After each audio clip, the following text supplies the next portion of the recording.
Notre Dieu est saint, 3 fois saint. Amen.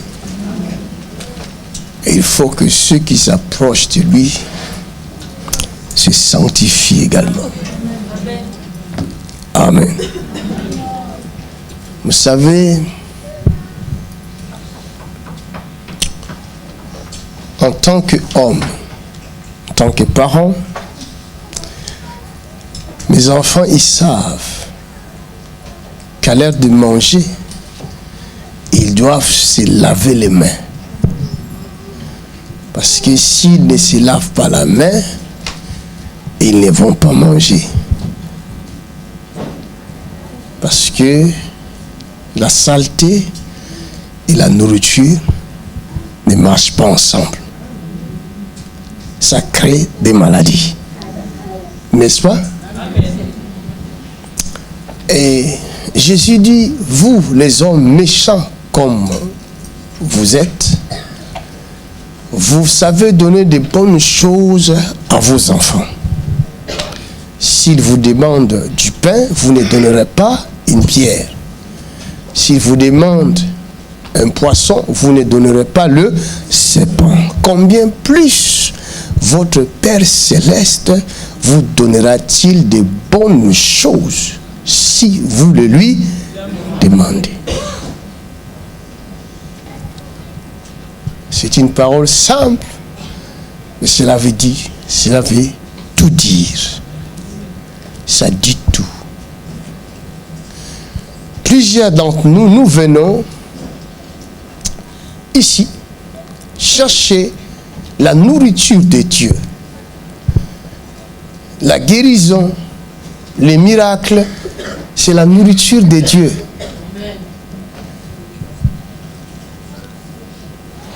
Un jour, Jésus était assis auprès du puits de Jacob parce qu'il parlait avec une femme samaritaine. Il lui demandait à boire. Après leur conversation, je crois que vous avez déjà entendu parler de cette parole qui est dans le livre de Jean, chapitre combien? 145.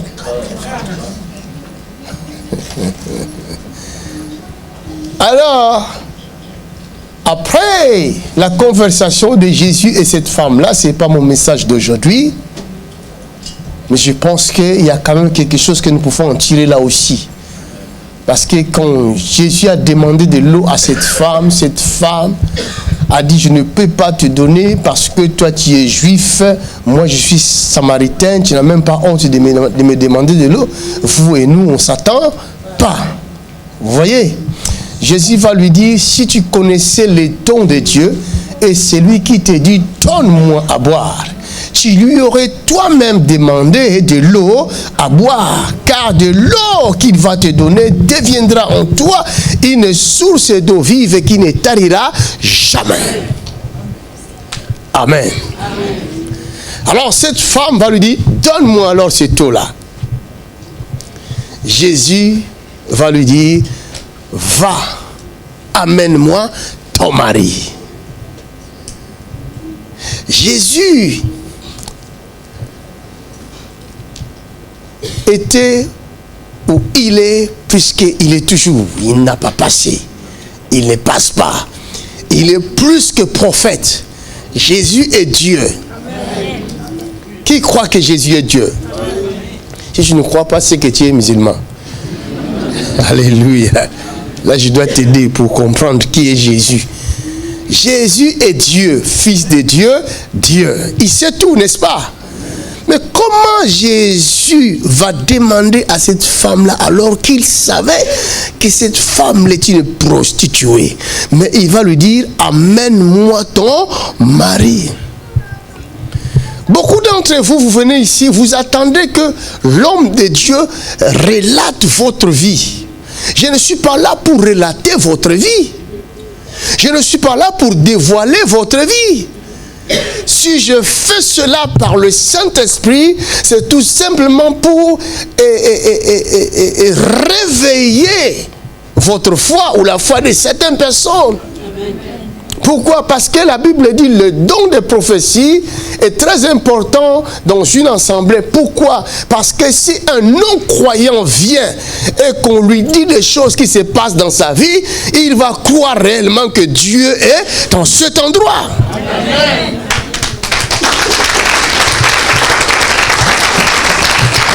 Alléluia. Les dons de prophétie, ce n'est pas pour tout le monde. Toi qui es déjà chrétien, qui a reçu Jésus comme Seigneur et Sauveur, qui vit dans la sanctification, qui vit avec Dieu, tu n'as plus besoin de ces dons-là. Tu as besoin de manger la parole tous les jours de ta vie. Amen. Tu n'as pas besoin que chaque jour tu viens, que je parle de toi. Oh, tu as mangé ceci. Ah, l'homme de Dieu, preach. Oh, prophèse. Aujourd'hui, tu étais assis de ce côté-là. Parce que si tu étais assis comme ça, tu allais avoir mal. Oh, prophèse. Non.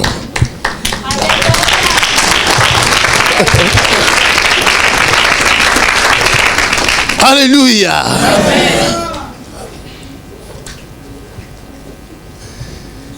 Moi là, je n'ai même pas besoin qu'on me donne des prophéties. Je sais déjà ce que je suis, je sais ce que je dois faire, je sais où je vais avec mon Dieu. Je n'ai plus besoin de prophéties, c'est fini. Ma prophétie, c'est la parole du Christ. C'est la parole du Christ.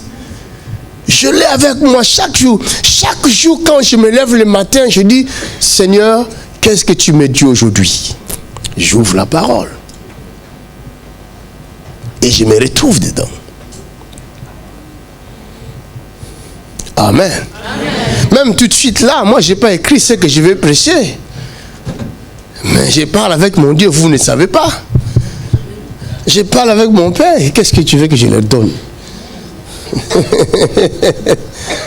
Et là il m'a dit, ouvre seulement ta bouche et je la remplirai.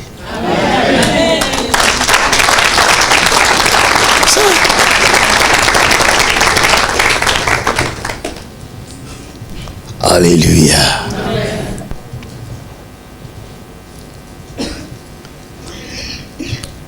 Il ne faut pas cacher des choses et attendre que l'homme de Dieu le révèle. Vous risquez d'être déçus. Parce que l'homme de Dieu ne révèle pas des choses selon lui. L'homme de Dieu reçoit ce qu'on lui donne.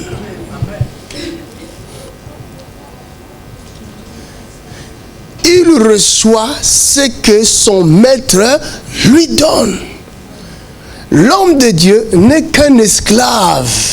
Je ne peux même pas obliger Dieu de faire ce que vous avez besoin qu'il fasse. Tout ce que j'ai à faire, c'est de supplier Dieu. Amen. C'est d'aller dans la prière avec des supplications et des actions de grâce. Je t'en supplie, Seigneur, fais grâce. C'est ça ma prière. Et s'il me donne des révélations, je dis merci. Je donne. S'il me donne seulement la révélation de la parole écrite, je lui dis merci, je transmets. Vous avez besoin de la foi. Tout ce dont vous avez besoin, c'est la foi.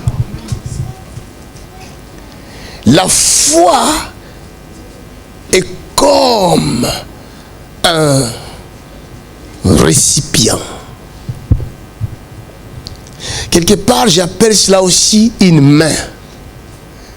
La main du chrétien. Pour toucher aux choses de Dieu, c'est la foi. Si vous avez cette main-là, qu'on appelle la foi, vous ne manquerez de rien.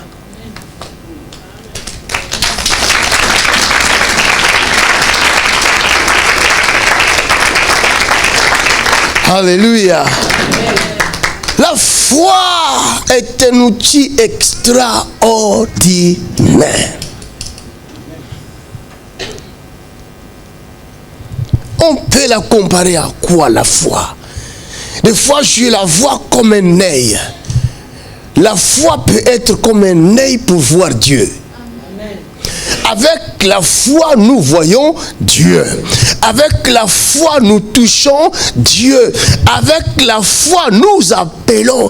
La foi est en même temps œil, la foi est en même temps la main, la foi est en même temps la bouche. Parce que la Bible dit, avec la foi, nous appelons à l'existence des choses qui n'existent pas.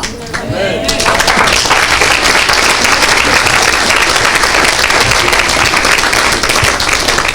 C'est ça que tu as besoin.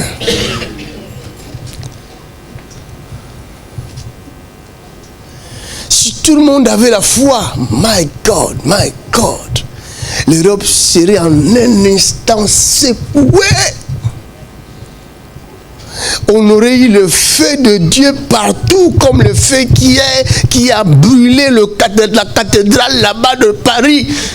On aurait eu beaucoup de feu et plusieurs cathédrales avaient déjà plus feu.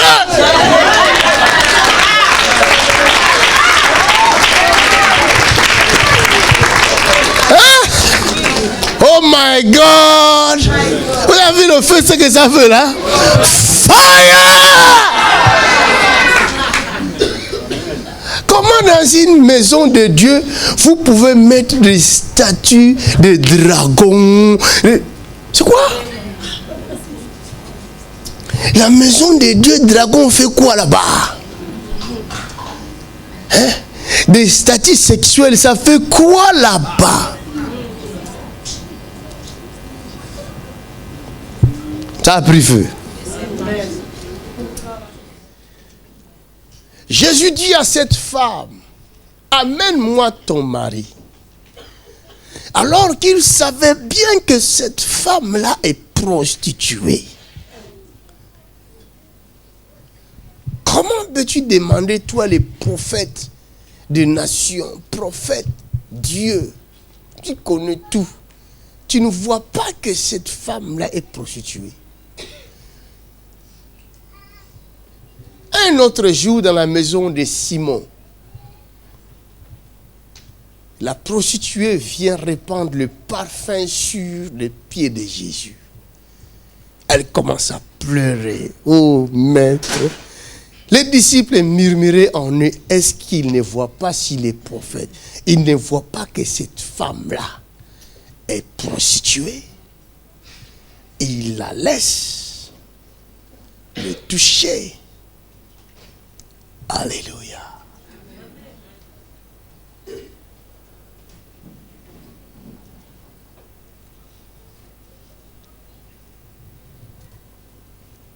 Si tu vois tout, pourquoi tu ne vois pas mon problème? Comme quelqu'un ici s'est dit aussi, je suis venu afin que l'homme de Dieu voie mon problème. Mais pourquoi il ne voit pas mon problème? Pourquoi il ne me localise pas? La parole que je suis en train de dire là ne te localise pas?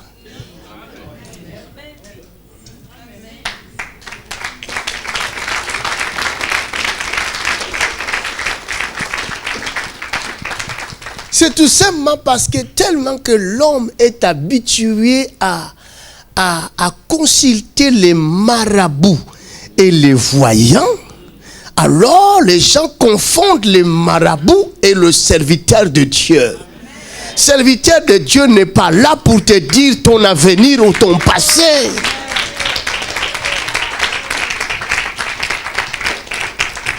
Alléluia. Je suis envoyé pour vous annoncer Jésus et Jésus ressuscité. Alléluia.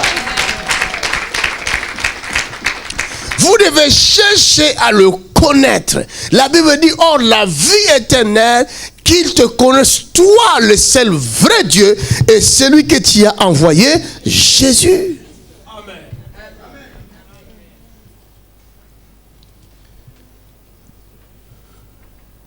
Madame, tu dois connaître Jésus. Si tu le connais, le Jésus qui est dans cette Bible-là, si tu le connais, tous tes problèmes sont finis. Amen. Un petit verset, mais vous négligez ça. Or, Jean 3, 17, Jean 17, 3, pardon. Lis-moi ça. J'aime beaucoup ces passages-là. Or, la vie éternelle, c'est qu'ils te connaissent, toi, le seul vrai Dieu, et celui que tu as envoyé, Jésus-Christ. Alléluia. Ce qui te fait mal, c'est la mort éternelle. C'est la mort éternelle qui détruit ta vie. C'est la mort éternelle qui détruit tes projets. C'est la mort éternelle. C'est-à-dire cette mort-là, la mort qui existe là, qui circule dans les rues de Lille, de Paris. C'est le péché. Le salaire du péché, c'est la mort. Et c'est ça. Vous souffrez parce que vous vivez dans le péché.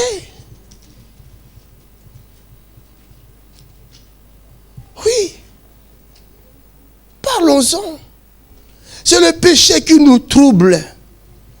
C'est le péché qui nous barre les yeux, qui nous aveugle de ne pas voir la gloire de Dieu. La personne qui vit la gloire de Dieu, qui voit la gloire de Dieu, c'est fini. Dans la présence de Dieu, il n'y a que la joie. Amen. Il n'y a pas de pleurs. Dans la présence de Dieu, c'est la louange. C'est l'adoration. Vous ne verrez jamais un ange crier « Ah, j'ai mal. » Jamais, ça n'existe pas. La Bible dit jour et nuit, les anges sont dans la présence de Dieu. Ils chantent Saint, Saint, Saint est l'Éternel, Dieu Tout-Puissant. Toute la terre est remplie de sa gloire.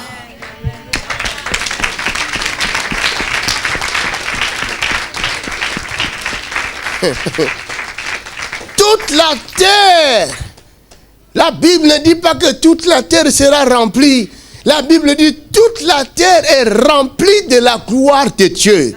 Mais le péché vous empêche de ne pas voir cette gloire qui est déjà sous la terre. Il y a des chrétiens, beaucoup de chrétiens, je pense 99% des chrétiens, quand ils prient, ils crient Seigneur, Seigneur, parce que leur Dieu est en haut au ciel.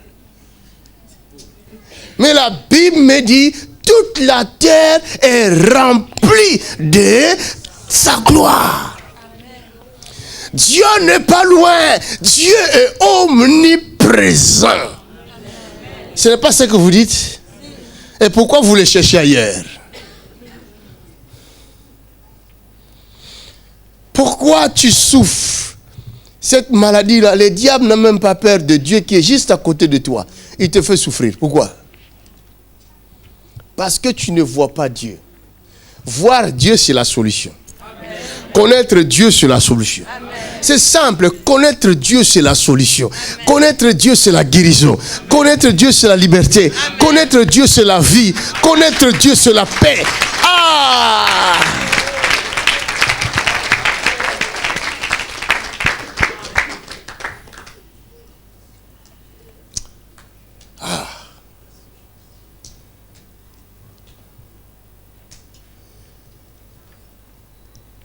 C'est pourquoi Jésus va dire à cette femme, si tu connaissais les dons de Dieu. Les dons de Dieu, c'est quoi? C'est comme cette chaise-là. Je suis resté debout. Je suis fatigué. J'ai envie de m'asseoir. Mais il n'y a pas où s'asseoir.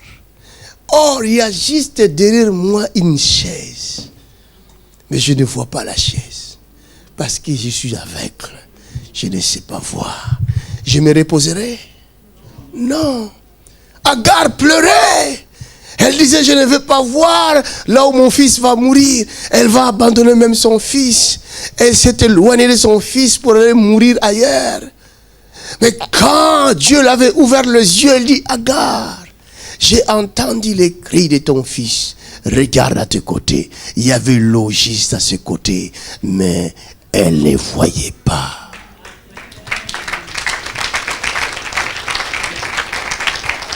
Dieu vous donne les dons. Nous sommes les dons de Dieu. Si tu connaissais le don de Dieu, le don de Dieu est donné pour ta paix, pour ton bien-être. La Bible dit, c'est lui qui est descendu dans les régions inférieures de la terre, c'est le même qui est monté au-dessus des cieux et il a fait des dons aux hommes. Il a donné aux uns comme apôtres, aux autres comme prophètes, comme évangélistes, comme pasteurs, comme docteurs, pour l'édification du corps de Christ.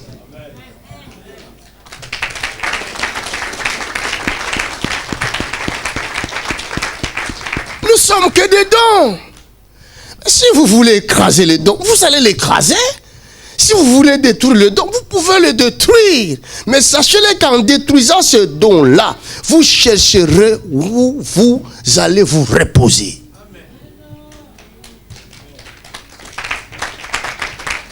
C'est pour votre malheur. En détruisant le don, vous vous attirerez les problèmes, le malheur. Si tu connaissais le don de Dieu, et c'est lui qui te dit, donne-moi à boire. Cela veut dire, le don c'est lui. Mais c'est lui qui est là qui parle, c'est une autre personne. C'est la parole. Or, la vie éternelle, c'est qu'ils te connaissent. Toi, le seul vrai Dieu. Et c'est lui qui t'y a envoyé, Jésus. Il dit à cette femme, si tu connaissais les dons de Dieu. Aujourd'hui, il parle à toi. Si tu connaissais les dons de Dieu. Si tu peux seulement connaître les dons de Dieu. Jésus est les dons de Dieu. Donnés aux hommes. Connaissez Jésus-Christ. Amen. Ça, c'est la première des choses. Connaître Jésus.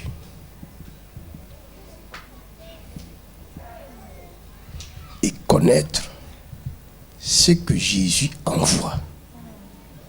Aujourd'hui, vous allez partout chercher des guérisons, même quand on vous dit que vous ne connaissez même pas la source de la personne. On vous dit seulement que cette personne-là guérit les malades. Même s'il est guéri au nom d'un nom louche comme ça, vous allez vite donner votre tête. Mais vous devez connaître ce que Dieu envoie. Les personnes que Dieu envoie. Ce n'est pas difficile. C'est simple, c'est facile. Jésus a dit, on le reconnaît par leurs fruits. Le fruit, c'est quoi le fruit? Dans le Saint-Esprit, nous avons la joie, nous avons la paix, nous avons l'amour, nous avons la fraternité, nous avons la patience, nous avons la maîtrise de soi. Tous ces fruits du Saint-Esprit doivent se trouver dans la vie du serviteur et servante de Dieu.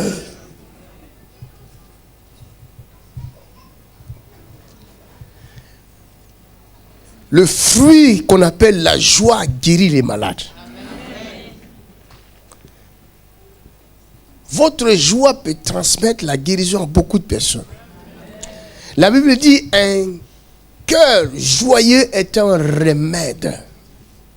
Vous voyez, la joie est un remède.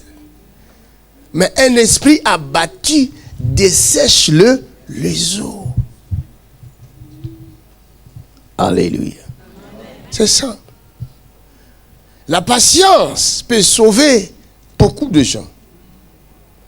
Si vous êtes patient, vous pouvez sauver beaucoup de gens. Si vous avez la maîtrise de soi, vous pouvez sauver beaucoup de gens. Ce sont les fruits. Que Dieu nous accorde cela. Au nom de Jésus. La troisième des choses, après avoir rencontré Dieu au travers de l'homme qu'il a envoyé, ne cachez rien. N'attendez pas qu'il vous révèle votre vie. Soyez transparent, transparente.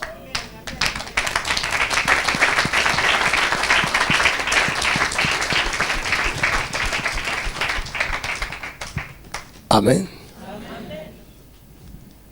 S'il y a des choses dans ta vie, ne les cache pas. Ça peut empêcher la guérison. Et les gens vont dire, oh, je suis parti là-bas, il a prié pour moi, j'ai marché un tout petit peu. Après, la situation s'est aggravée. Pourquoi? Jésus n'est plus la même. Il a guéri l'autre jour et aujourd'hui, il ne va pas guérir.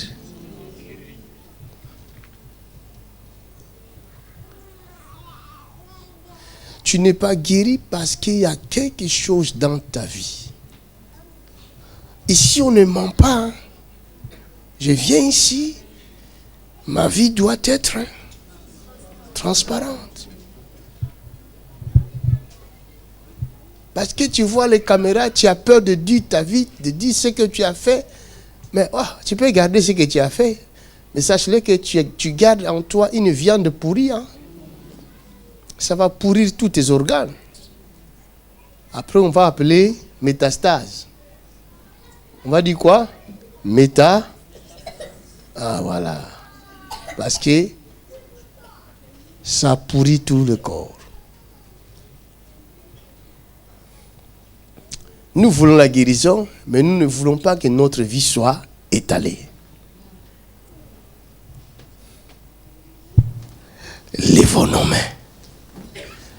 Quel que soit le péché qui pèse sur toi, quelle que soit sa grandeur, aujourd'hui, ces choses tombent. Quelle que soit sa grandeur, quelle que soit sa puissance, en qualité de serviteur de l'Éternel, je dis ce soir, ça doit tomber.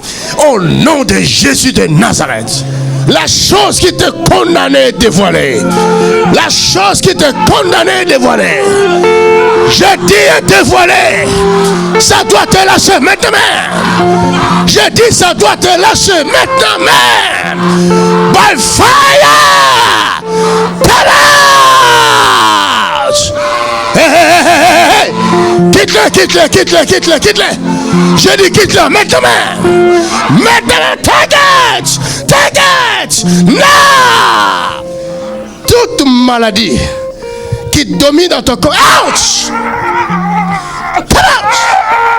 Come out. Sors-lui. Il la connaît, sors.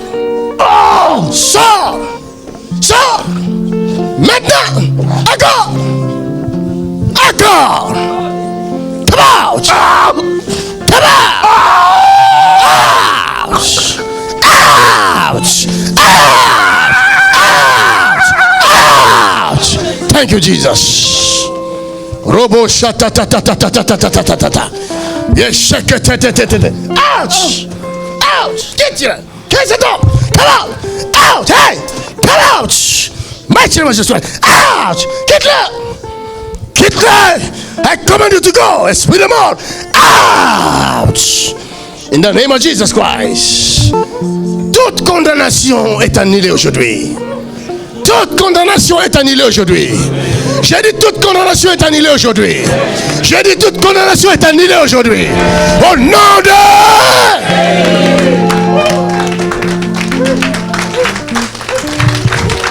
Quitte la vie de cet homme.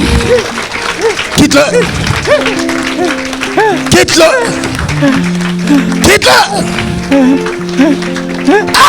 Ouch. Come on. Leave him. Come out. By fire now. In the name of Jesus. Come out. Come out.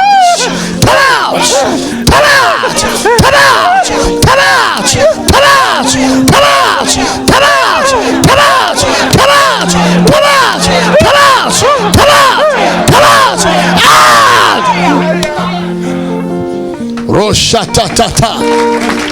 Yes, yes, yes, yes. Donne gloire à Jésus de Nazareth. Yebo shekete. Qui es-tu ici? Tu es qui? Qui es-tu? Laissez-les à genoux comme ça. Qui es-tu? Tu es qui dans ce corps? Hein? Qui es-tu dans ce corps? Tu viens d'où comme ça? Tu viens d'où? D'où viens-tu? Tu vas parler. D'où viens-tu? Tu viens d'où toi? Tu fais quoi dans ce corps-là? Hein? Du village de son père. Tu viens de son père? Du village. Du village? Quel village? Genoula. Où ça? Genoula. C'est en Côte d'Ivoire. Et comment tu es entré dans son corps? Depuis tout petit. Hein? Depuis tout petit. Tu lui as donné quoi pour entrer? Plein de choses. Plein de choses. Et depuis là, tu es entré. Et tu l'utilises comment? Faire des bêtises. Pour faire des bêtises. C'est tout. Pourquoi?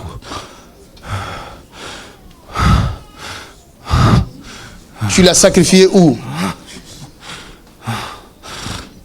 Comment tu l'as sacrifié? Dans quel monde? Ténèbres. Ténèbres. Pour faire quoi là-bas? Il ne fera jamais rien. Hein? Rien. Rien. Mais là, tu veux faire quoi? Tu vas taper? Il est le seul garçon et sa mère. C'est le seul garçon de sa mère. Oui. C'est pourquoi tu as détruit. Rien. Rien. Ah, donc toi, tu es méchant alors. Il ne va jamais honorer ses parents. Pourquoi jamais? C'est toi qui dis. Oui. Tu ne sais pas que Jésus est plus puissant? Hein? Tu n'as jamais entendu parler de Jésus? Tu connais Jésus? Tu connais Jésus? Tu connais pas? Maintenant tu vas le connaître.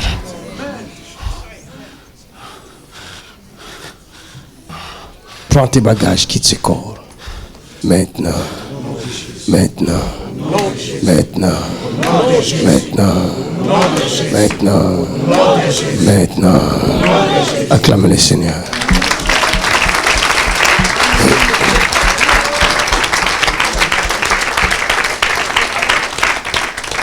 Ça va? Tu fais quoi ici, frère? Hein? Comment ça va? Ça va. Tu viens d'où comme ça? Banlieue parisienne. Banlieue parisienne? Lève-toi alors. Tu es le seul fils de ta mère? Oui. C'est vrai, tu n'as pas de sœur? 3 filles. 3 filles. Tu es le seul garçon. Elle compte sur toi. Tout le monde compte sur toi. Mais toi, tu ne réussis pas. Tout ce que tu fais ne marche pas. Depuis je n'ai rien. Rien. Aujourd'hui, tu vas réussir.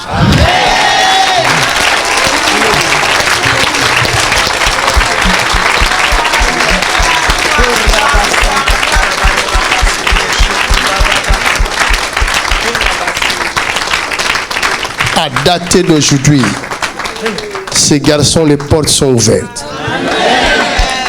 Donne-moi l'huile, je vais mettre l'huile sur lui. Lève-toi, je vais mettre l'huile sur toi, mon fils.